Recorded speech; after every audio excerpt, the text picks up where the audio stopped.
Hello नमस्कार बच्चों, मैं शैलेंद्र कुमार अपने YouTube channel MS education by SK में आपका स्वागत है।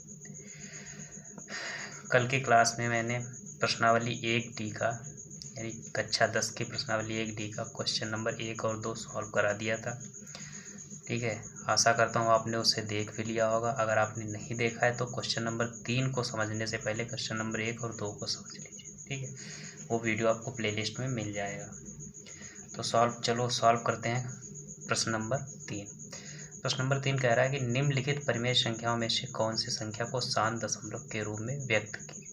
ठीक है, कौन सी संख्या को शांत दशमलव के रूप में व्यक्त कीजिए, यानी कौन सा जो परिमेय संख्या, ये सभी परिमेय संख्या हैं, इनमें से कौन सी शांत दशमलव के रूप में व्यक्त की जा सकती है। एक तो इसे दशमलव में व्यक्त करने के लिए हम सीधा सीधा भाग दे देते हैं, यानी हर से अंश को भाग दे देंगे, वहाँ से कर सकते हैं। लेकिन जो इससे पिछली क्लास में हमने जो वीडियो आपको बनाया था, अपलोड किया था, उसमें हमने बताया था कि जो हर होता है, हर के हम अभाज्य गुणनखंड कर लेते हैं। ठीक है, तो क्वेश्चन नंबर फर्स्ट सॉल्व करते हैं यहाँ से। हर के अभाज्य गुणनखंड करने पर, ठीक है, तो 20 के अभाज्य गुणनखंड करेंगे हम, तो 2 दशामन 20, फिर 2 से 2 पंचे 10 और 5 का 5। ठीक है, तो इसके ये गुणनखंड हो जाएगा 2 गुणे 2 गुणे 5। हम इसे लिख सकते हैं 2 का स्क्वायर गुणे में 5। ठीक, अब देखो ये 2 का स्क्वायर है, तो इसे भी हम क्या 5 का स्क्वायर करना है मुझे। ठीक है, क्योंकि हर में हमें दशमलव के रूप में व्यक्त करने के लिए हमने आपको बताया था कि हमें कोई भी संख्या से 2 की घात n गुणे 5 की घात m के रूप में प्राप्त करना पड़ता है। ठीक है, तभी वो शांत होगा। तो ये शांत हो जाएगा। यहाँ से हम 1/20 जी, इसे हम लिख सकते हैं 1 2 की घात 2 गुणे 5। ठीक है, अब इसकी दोनों को घात बराबर करने के लिए, ये शांत दशमलव में बनाना है, तो यहाँ पे हम 5 एक बार और गुणा कर लेंगे। ठीक है, तो इसे बाद में हम लिख सकते हैं 1, क्योंकि अब हर में हमने गुणा किया है तो हमारा अंश में भी गुणा होना चाहिए, नहीं तो फिर हमारा जो संख्या होगी वो डिसबैलेंस हो जाएंगी। इसे लिख सकते हैं 2 गुणे 5 का स्क्वायर, क्योंकि अब 2 भी 5 2 की घात 2 हो गया, 5 की घात 2 हो गया, इसलिए तो बराबर, और ये ऊपर गुणे में हो जाएगा, क्योंकि 5 1 5 हो जाएगा, ये 1 नहीं रहेगा, सिर्फ 5 रहेगा। ठीक है, तो ऊपर 5 और नीचे में 5 दूनी 10 और 2 की घात है तो 10 का स्क्वायर हो जाएगा, यानी 100। तो इसका फाइनली आंसर हमारा जो दशमलव आएगा, इसे डायरेक्टली क्या कर सकते हैं, जितने जीरो होते हैं उतने ही हम पीछे से काउंट करके अंक पॉइंट लगाते हैं। जैसे 5 हो गया, अब यहाँ पे कोई जीरो अंक नहीं है तो फिर यहाँ पे 0 बढ़ा देंगे, ये पॉइंट लगा देंगे। ठीक है, तो यही आंसर हो जाएगा। ठीक है, और ये हम क्या लिख सकते हैं, ये शांत दशमलव के रूप में क्या है, शांत दशमलव। ठीक है, यहीं पे हम देख लेते हैं दूसरा क्वेश्चन नंबर 2। ठीक, क्वेश्चन नंबर 2 है 1/27। 1/27 के जब हम गुणनखंड करेंगे तो इसका गुणनखंड करने के लिए हर के गुणनखंड, यहाँ पे अभाज्य गुणनखंड लिखना। ठीक है, अभाज्य गुणनखंड करने पर, अभाज्य गुणनखंड करने पर 27 के अभाज्य गुणनखंड करेंगे तो 3 9 3 9 27, 3 3 9 और 3 कंधे, यानी यहाँ ये 2 के, यानी इसके गुणनखंड में 2 और 5 आ ही नहीं रहा है, तो इसका मतलब ये क्या हो जाएगा हमारा, ये अशांत रहेगा। ठीक है, अशांत, और अशांत को हम दशमलव रूप में लिख ही नहीं सकते हैं। ठीक है, क्योंकि वो पूरा पूरा कटेगा ही नहीं। ठीक है, अब क्वेश्चन नंबर 3 देखते हैं, 3/5। इसे क्वेश्चन नंबर 3/5 खोल लेंगे, 3/5। ठीक है, अब इसके हर के क्या गुणनखंड में कुछ है ही नहीं, क्योंकि 5 अकेला है, तो इसे हम लिख सकते हैं अलग से 3/5। अब इसे 0 करने के लिए क्या करेंगे हम, नीचे इसमें हम 2 से गुणा करेंगे। जब नीचे 2 से गुणा करेंगे तो ऊपर भी हम 2 से गुणा करेंगे। क्लियर। अब इसका हम नीचे हो जाएगा 5 दूनी 10, ऊपर हो जाएगा 3 दूनी 6। ठीक। और इसे दशमलव के रूप में लिखने के लिए जितने ही नीचे 0 होते हैं उतने ही क्या करते हैं, हम ऊपर पॉइंट लगाते थे पीछे संख्या। तो 6 हो गया, एक ही 0 था तो ये पॉइंट लग जाएगा यहाँ पे, यही हमारा आंसर हो जाएगा। ठीक है, ये हमारा आंसर हो जाएगा। और ये क्या है सर, शांत दशमलव, शांत दशमलव। ठीक है, इसके बाद क्वेश्चन नंबर 4 जो हमारा 1/15 के रूप में लिखा है, इसे भी हम यहीं पे देख लेते हैं, इसी पेज पे, यहाँ पे। ठीक है, क्वेश्चन नंबर है 1/15 कि अब इसके हम 15 के अगर गुणनखंड करें, यानी हर के अभाज्य गुणनखंड करने पर, तो जब हम 15 के अभाज्य गुणनखंड करेंगे तो इससे 5 3 15 3 1 3, यानी इसके जो गुणनखंड 5 और 3 हो रहे हैं। 5 तो मिल रहा है लेकिन इसके साथ 2 नहीं मिल रहा है। इसका मतलब ये क्या हो जाएगा, हमारा अशांत हो जाएगा। अशांत, अशांत को हम दशमलव रूप में नहीं व्यक्त किया जा सकता है। ठीक है, क्योंकि ये क्या है, कटेगा ही नहीं, तो ये इसे हम आंसर लिख सकते हैं।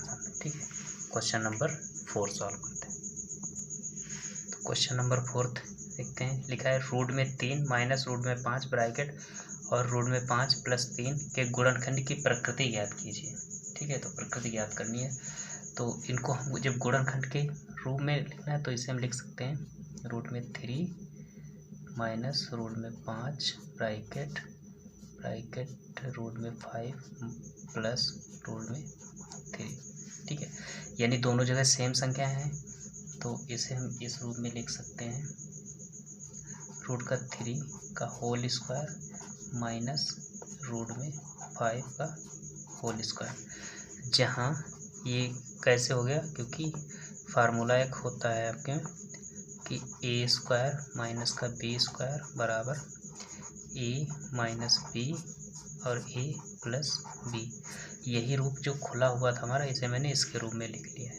ठीक है, तो अब ये चूँकि स्क्वायर है, रूट है, तो स्क्वायर रूट को काट देता है, तो ये आ जाएगा 3 और ये आपका ये यहाँ भी वही होगा, स्क्वायर और रूट कट जाएगा तो माइनस का 5 बराबर में क्या आ जाएगा, माइनस का 2। तो -2 एक क्या है, ये परिमेय संख्या है। क्या है, एक परिमेय संख्या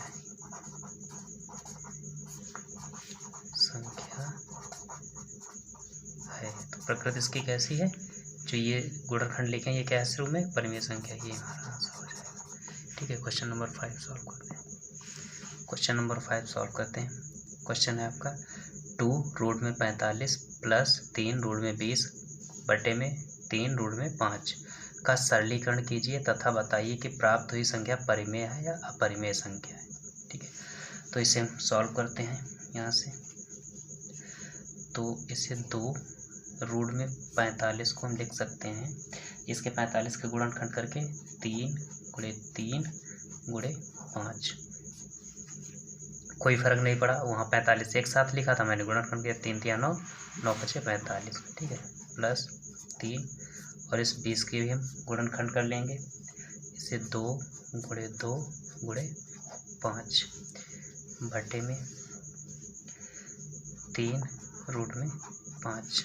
ठीक, अब ये जो 3 2, क्योंकि रूट ये वर्गमूल होता है, यानी इस रूट लगा है यहाँ से, जो अंदर संख्या होती है उसका वर्गमूल पूछता है, तो ये जो जोड़े हैं उनको हम बाहर निकाल लेंगे। ठीक है, बराबर 2 बाहर निकल के आएगा 3 रूट में 5 बचेगा, प्लस यहाँ भी 3 गुणे में 2 बाहर निकल के आ जाएगा 5 बटे में 3 रूट में 5। क्लियर, इसे हम लिख सकते हैं 3 दूनी 6। ठीक है,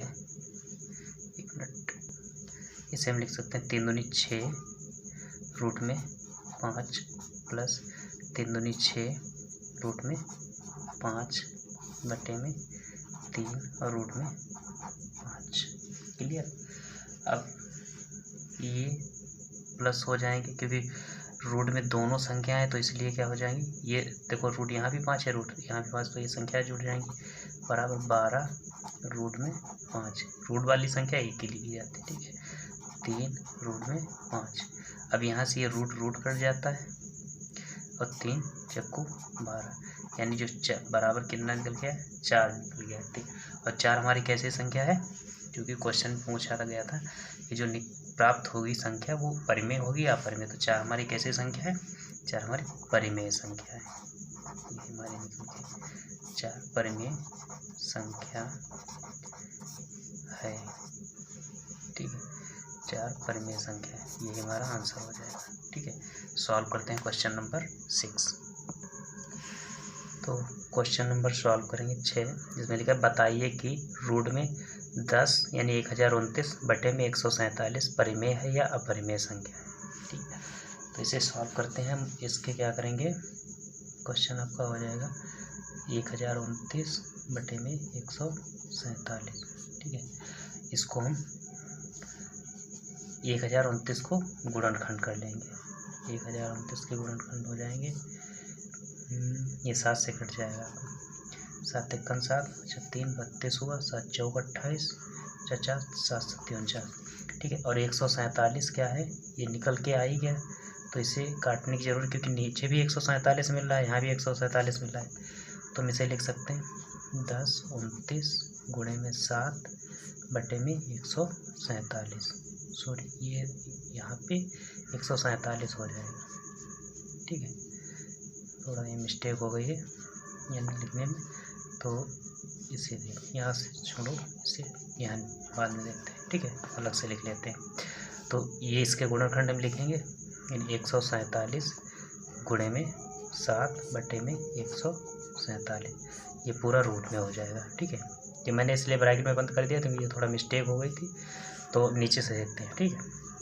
तो ये कट जाएगा 147 और 147 कट जाएगा, बराबर में क्या आएगा, रूट में 7 आ जाएगा, ठीक है।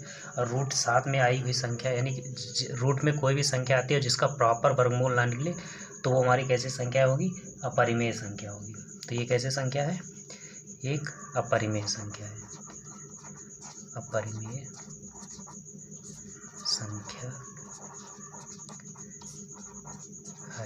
ठीक है। यही आंसर हो जाएगा हमारा। क्वेश्चन नंबर 7 सॉल्व करते हैं। क्वेश्चन नंबर 7 लिखा हुआ है 3/8 की दशमलव रूप में गणना कीजिए, ठीक है। तो 8 के हम गुणनखंड क्या लिख सकते हैं, 3 गुणे में 2 गुणे में 2 गुणे में 2, ठीक है, ये लिख सकते हैं, क्योंकि 8 के बाद ये गुणनखंड क्या यही होंगे। तो नेक्स्ट इसे 3 और गुण, इसे दशमलव के रूप में निकलने के लिए हमें क्या लिखना चाहिए, इसे 2 की घात में 3 रख सकते हैं। और आपको मैंने इससे पीछे वाला क्वेश्चन सॉल्व कराया था, यानी इससे पहले जो क्वेश्चन सॉल्व कराया था उसमें बताया था कि मुझे 2 और 5 जब तक गुणनखंड में नहीं मिलेंगे तब तक उसके नीचे 0 नहीं होगा, ठीक है। और जब 0 नहीं होगा नीचे, यानी 0 वाली संख्याएं नहीं आएंगी, तब तक ये इसका दशमलव रूप हो नहीं पाएगा। तो यहाँ 2 की घात 3 है, तो यहाँ 5 की घात 3 हो जाएगी, ठीक है। और जब 5 की घात 3 नीचे बढ़ाएंगे तो 5 की घात 3 ऊपर भी हम बढ़ाएंगे, तो इसे हम लिख सकते हैं 3 गुणे 5 की घात 3 को लिखेंगे 125, यानी 55 25 25 पंचे 125 हो जाता है। और पान में 2 गुणे 5 इसकी घात 3 हो जाएगी, ठीक है, बराबर में 125 और 3 की गुणा करेंगे तो 5 15 3 दूनी 6 1 7 और 3 1 3, ठीक है, बटे में 10 5 दूनी 10 और 10 की घात 3 है, तो ये 3 0 लग जाएंगे, यानी 10 क्या। मैंने इससे पहले भी जो क्वेश्चन करवाया उसमें भी बताया कि जितने नीचे 0 होते हैं उतने ही पीछे से संख्या काउंट करके हम पॉइंट लगा देते हैं, 5 7 3 और ये पॉइंट हो गया, यही हमारा दशमलव रूप में हो जाएगा। इसको मैंने दशमलव रूप में व्यक्त कर दिया है, तो ये हमारा आंसर हो जाएगा, ठीक है। आशा करता हूँ जितने भी क्वेश्चन यानी 7 क्वेश्चन तक करवा दिए हैं ये अच्छे से समझ में आ गए होंगे। और आज तक क्योंकि यही इतना ही रखेंगे, आगे हम नेक्स्ट क्लास में सॉल्व करेंगे क्वेश्चन को, वीडियो बड़ा हो जाएगा। अगर आपको वीडियो अच्छा लगे और आप चाहते कि आपके दोस्त भी ऐसे ही अच्छे से मैथ समझ सके एकदम जीरो लेवल से, तो अपने दोस्तों के साथ भी शेयर करें और वीडियो को लाइक करें। अगर हमारे चैनल पर नए हैं तो चैनल को सब्सक्राइब करें।